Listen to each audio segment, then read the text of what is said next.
Hola, muy buenas noches. Mi nombre es Wilmar Burgos. A continuación voy a presentar la actividad número 3, aprendizajes de la materia de inteligencia artificial.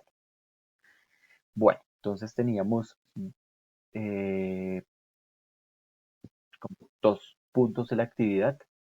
Una de estas era como tal encontrar eh, el tema del aprendizaje supervisado y el aprendizaje no supervisado. También investigar un poco sobre los algoritmos de clasificación KNN y del C4. Asimismo, también averiguar sobre los K-means y lo del tema de clustering. Bueno, aquí tengo un poco sobre lo del aprendizaje supervisado. El aprendizaje supervisado, los algoritmos trabajan con datos etiquetados, lo más llamado como level data, intentando encontrar una función que, dadas las variables de entrada input data, les asigna la etiqueta de salida adecuada. El algoritmo se entrena con un histórico de datos y así aprende a asignar las etiquetas de salida adecuadas a un nuevo valor, es decir, un valor P. Por ejemplo, un detector de spam analiza el histórico de mensajes viendo qué función puede presentar según los parámetros de entrada que definan el remitente, si el destinatario es individual o por parte de una lista, si el asunto contiene determinación de términos, etc. La asignación de la etiqueta spam o no spam. Una vez definida esta función, al introducir un nuevo mensaje no etiquetado, el algoritmo es capaz de asignarle la etiqueta correcta de acuerdo al valor de la salida. Entonces, el aprendizaje supervisado suele usar en problemas de clasificación, identificación de dígitos, diagnósticos o detención de fraude de identidad, problemas de regresión, predicciones meteorológicas de expectativas de vida, de crecimiento, etcétera. Digamos que como la parte donde se está utilizando o donde se utiliza el aprendizaje supervisado. Entonces, los algoritmos más habituales que aplican para el aprendizaje supervisado son los árboles de decisión, la clasificación de Naive Bayes, la regresión de mínimos cuadrados, la regresión logística, el Support Vector Machines, SVM, y también los métodos ensemble, que son los conjuntos de clasificadores. Perdón. Entonces, aquí ustedes pueden ver un ejemplo claro de un aprendizaje supervisado. Podemos ver, digamos, que se separa por colores. Aquí está el vector. Aquí tenemos, digamos, que un ejemplo sencillo de un aprendizaje supervisado. En este encontramos como el color rojo, el color azul y el color verde. Digamos que esto es, digamos, como algo simple de lo que les he venido hablando. Ahora, ¿qué es el aprendizaje no supervisado?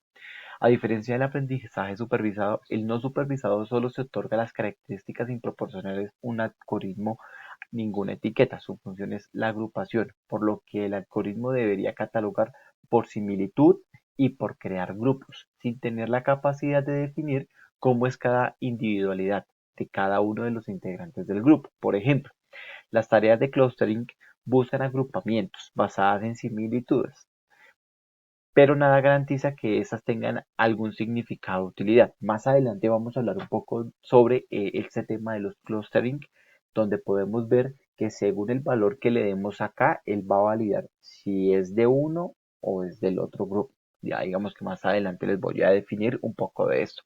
En ocasiones, al explorar los datos sin un objetivo definido, se pueden encontrar correlaciones espurias, curiosas, pero poco prácticas.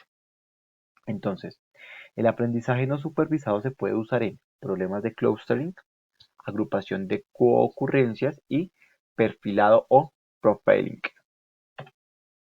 Los tipos de algoritmos más habituales en el aprendizaje no supervisado son algoritmos de clustering, análisis de componentes principales, descomposición de valores singulares, lo que llamamos Singular Value Decomposition, o análisis de componentes principales, lo que se llama Independent Component Analysis.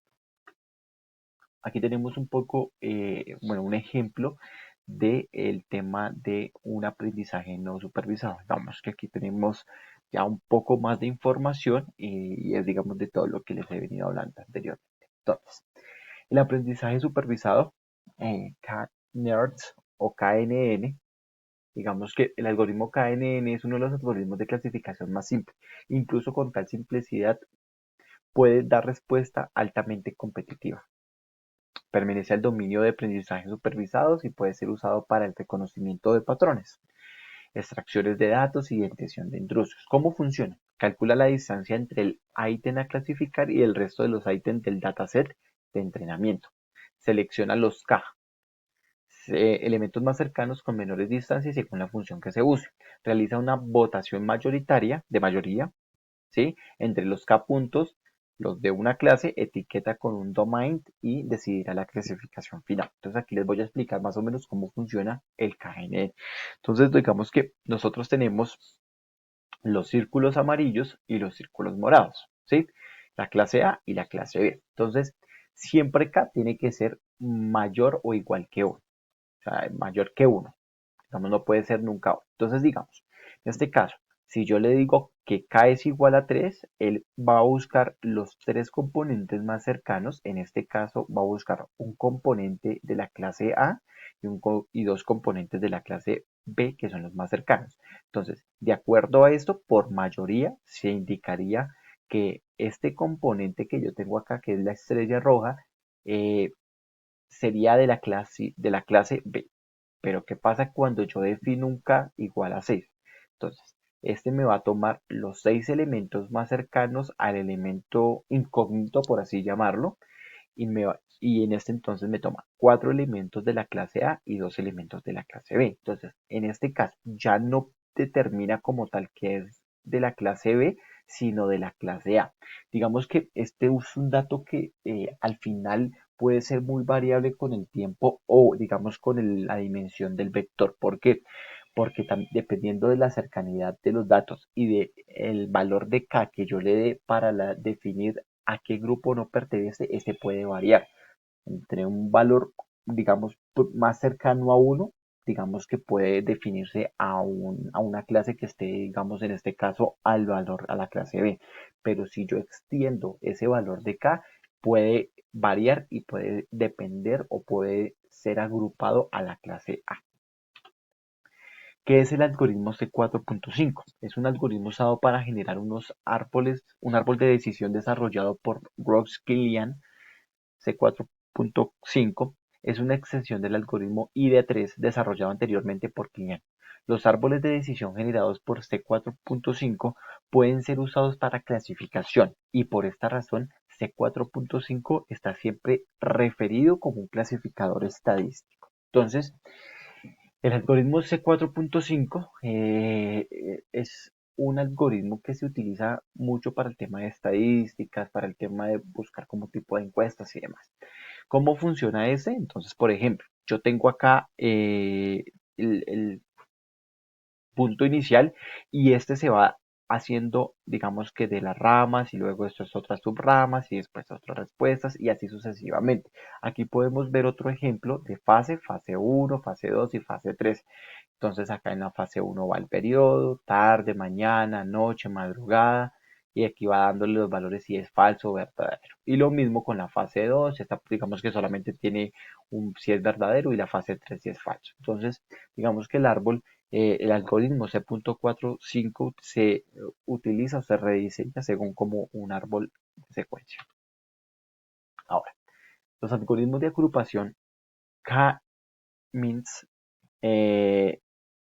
más llamados como clustering, tienen una muy buena escalabilidad con las cantidades de datos. Para utilizar K-means debemos especificar el número de grupos que debemos encontrar. A este número de grupos se le denomina K. El algoritmo K-means sigue los siguientes pasos. Inicialización. Se elige la localización de los centroides de los K grupos aleatoriamente. La asignación se asigna cada dato al centroide más cercano. La actualización se actualiza la posición del centroide a medida aritmética de las posiciones de los datos asignados al grupo. Entonces, aquí tenemos el tema de la inicialización. Se elige la localización de los centroides de los K grupos aleatoriamente. La figura muestra los datos como círculos, son estos que nosotros encontramos aquí, y los centroides como cuadrados. Entonces, de acuerdo a esto, se le asigna a cada centroide su número de grupos aleatoriamente.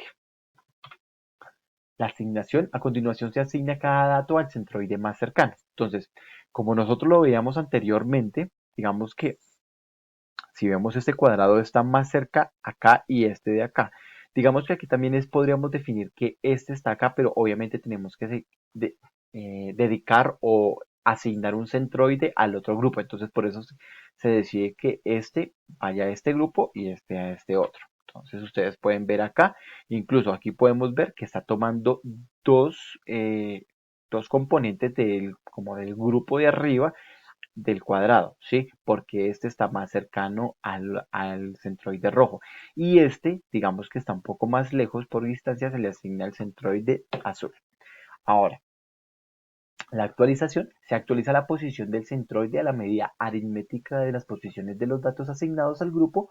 Observa cómo la posición de centroides cuadrados y cambia. Entonces, si vemos a diferencia de la figura de la asignación y de la agrupación, podemos encontrar aquí ya como tal una asignación de acuerdo al centroide más cercano entre este se le asigna a este y este centroide se le asigna a este componente. Y así podemos encontrar, digamos que esta es como la eh, definición de un algoritmo de agrupación de Keymenes. Muchas gracias.